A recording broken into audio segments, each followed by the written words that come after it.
Next generation நேயர்கள் அனைவருக்கும் வணக்கம். நான் ஜோதிடர் ஜெய தமிழ்ச்செல்வன் பேசுகிறேன். அதாவது இன்றைக்கி நம்ம வைகாசி மாத பலன்களை பார்க்க போகிறோம். இன்றைக்கி இந்த மாதத்தோட சிறப்பு என்னென்னா, சூரியன் மேசத்திலிருந்து ரிஷபத்துக்கு பயிற்சி ஆகிறாரு. இது சிறப்புடா என்னென்னா, குருவோட சூரியன் இணைய போகிறாரு. அதனால குருவோட சூரியன் இணையும் போது சிவராஜ யோகம் அப்படின்னு சொல்லப்படுது. குருவோட சூரியன் அதாவது இணையும் போதும் குரு பார்வையில் விழுகும் போதும் சிவராஜ யோகம் ஜோதிடத்தில் சொல்கிறாங்க. இதை சூரியன் ஒரு மாதத்துக்கு ஒரு ராசியில் ஒரு ராசியை கடக்கிறதுக்கு எடுத்துக்கிறாரு. அதே மாதிரி சந்திரன் 2.25 நாள் எடுத்துக்கிறாரு. செவ்வாய் 40 நாள், புதன் 20 நாளில் கடக்கக்கூடிய கிரகம். குரு ஒரு வருஷம், கிட்டத்தட்ட ஒரு வருஷம் ஒரு ராசியை கடக்கிறதுக்கு எடுத்துக்கிறாரு. சுக்கிரன் அதே மாதிரி 25 நாள் எடுத்துக்கிறாரு. சனி உங்களுக்கு தெரியும் 2.25 வருஷம் கடக்கிறதுக்கு எடுத்துப்பார் ஒரு ராசியை. அதே மாதிரி ராகு கேதுக்கள் 1.5 வருஷம் எடுத்துப்பாங்க. இது எல்லாருக்கும் தெரிஞ்ச பொதுவான விஷயந்தான். நான் அதாவது ஜோதிடத்தில் 2 சக்கரம்னு சொல்லுவாங்க. ஒன்று பிறப்பு ராசி, அதாவது ஜனன ராசி, பிறக்கும்போது என்னவோ அதை வச்சியும், அப்புறம் கோச்சாரம், இன்றைய கோச்சாரம், அதை வச்சியும் இணைச்சி 2 சக்கரத்தையும் இணைச்சி தான் பேலன்ஸ் பண்ணி தான் நம்ம பலன்களை துல்லியமாக எடுக்க முடியும். நான் இப்போ பொது பலன், எல்லா ராசிக்கும் 12 ராசிக்கும் உண்டான பொது பலன் அதை நான் சொல்கிறேன்.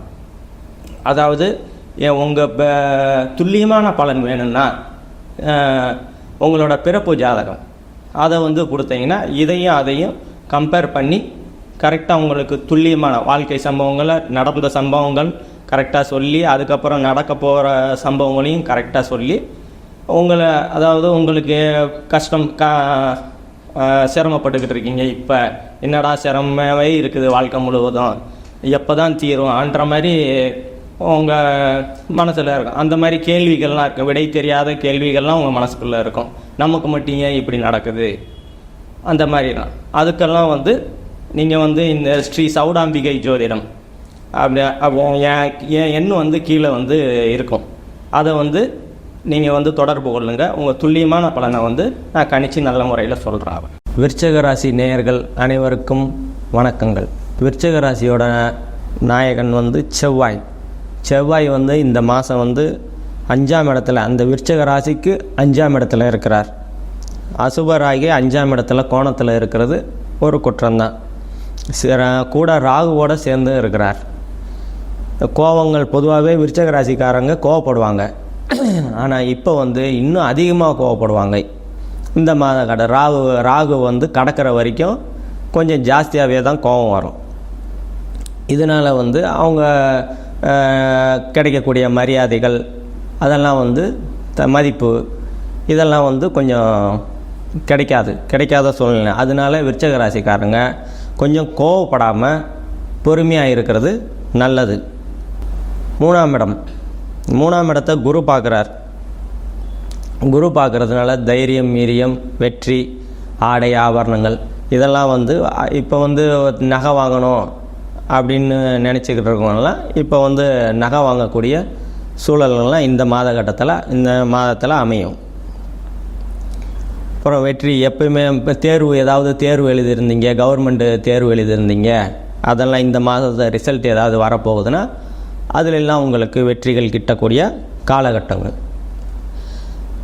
4ஆம் இடத்தும் சனி இருக்கிறதுனால தாய், வீடு, வாகனம் அந்த மாதிரியான இடம். தாயோட உடல்நிலையில் கொஞ்சம் கவனமாக இருக்கிறது நல்லது. அப்புறம் தாயினால் சண்டை சச்சரவுகள், தாய் வழி உறவுனால் சண்டை சச்சரவுகள் வரக்கூடிய காலகட்டங்கள் இது.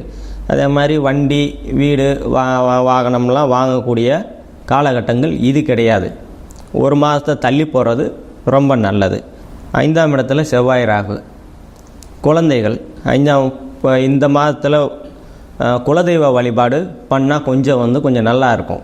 குழந்தைகள் இப்போ டூரு ஏதாவது போகணும் அப்படின்னு சொல்லியிருந்தாங்கன்னா கொஞ்சம் பாதுகாப்பாக அனுப்பி விடுங்க. அதே மாதிரி சாலையில் போகும்போது பசங்களை கொஞ்சம் பொறுமையாக போக சொல்லுங்கள் இந்த ஒரு மாதம். ஏன்னா செவ்வாய் ராகு கூட சேர்ந்ததுனால ரொம்ப கொஞ்சம் இக்கட்டான சூழ்நிலைகள்லாம் அமைய வாய்ப்புகள் இருக்குது. அதனால் கொஞ்சம் பிள்ளைகளை வந்து கொஞ்சம் ஜாக்கிரதையாக கண்டித்து வைக்கிறது நல்லது.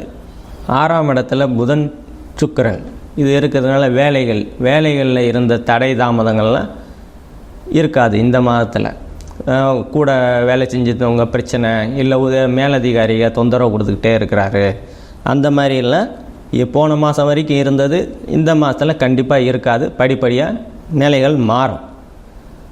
7ஆம் இடத்துல குரு சூரியன் இருக்கிறதுனால கலத்தரஸ்தானம் தொழில்துறை பார்ட்னர்னு சொல்லுவாங்க. இதனால் கணவன் மனைவி இடையே ஒற்றுமைகள்லாம் நல்லா இருக்கும். அந்யோன்யமாக குடும்பம் நடத்துறதுக்கு வாய்ப்புகள் நிறையா உண்டு. அப்புறம் நண்பர்களோட கூட்டு தொழில் பண்ணுறவங்களுக்கெல்லாம் இந்த காலகட்டங்கள் விருச்சிக ராசிக்காரன் கூட்டு தொழில் பண்ணுறவங்களுக்கெல்லாம் இந்த காலகட்டங்கள் வந்து நல்லாவே இருக்கும். பண்ணலாம், நல்லா ஒரு நல்ல நிலைகளாக இருக்கும். இது வரைக்கும் இதுக்கு முன்னாடி கூட்டாளிகள் வச்சு பிரச்சனைகளாகவே சந்திச்சுட்டு இருந்த விருச்சிக ராசிக்காரன் இப்போ வந்து நிலைமை சுமூகமாக மாறுறதுக்கு வாய்ப்புகள் உண்டு. 8ஆம் இடத்தை செவ்வாய் பார்க்கறதுனால 8ஆம் இடம் பொதுவாகவே 6, 8 பொதுவாகவே அசுபஸ்தானங்கள் தான். 8ஆம் இடத்தை செவ்வாய் பார்க்குறது அதனால் வந்து தடை தாமதம் இப்போ கல்யாணம் ஆகணும் அப்படி இப்படின்னு விருச்சிக ராசிக்காரங்க கல்யாணம் ஆகணும் அப்படின்னு இருந்தாங்கன்னா இந்த ஒரு மாத கட்டங்கள் வந்து பயனளிக்காமல் தான் போகும். 10ஆம் இடத்தை வந்து சனி பார்க்கறதுனால தொழில்லாம் கொஞ்சம் மந்தமாக தான் போகும். இவங்களுக்கும் 10ஆம் இட சனி தொழில் புதுசாக தொழில் ஏதாவது பண்ணணும்னு நினைக்கிறவங்கெல்லாம் இந்த காலகட்டத்தை வந்து பண்ணாமல் இருக்கிறது கொஞ்சம் நல்லது. கொஞ்ச நாளெல்லாம் தள்ளி போடுறது நல்லது. அதே மாதிரி 11ஆம் இடத்தை செவ்வாய் பார்க்குறாரு. செவ்வாய் பார்க்குறதுனால லாபங்கள்லாம் ஏற்கனவே சொன்ன மாதிரி குறையும் தான். அந்தளவுக்கு லாபங்கள்லாம் வரக்கூடிய காலகட்டங்கள் இல்லை. அதே மாதிரி 12ஆம் இடத்தை புதன் சுக்கிரன் 2 சுபகரங்கள் பார்க்குறதுனால இந்த ராசிக்காரங்களும் வெளிநாட்டு பயணங்கள் தொலைதூர சுற்றுலா இந்த மாதிரிலாம் போய் வர்றதுக்கு உண்டான காலகட்டங்கள் இது.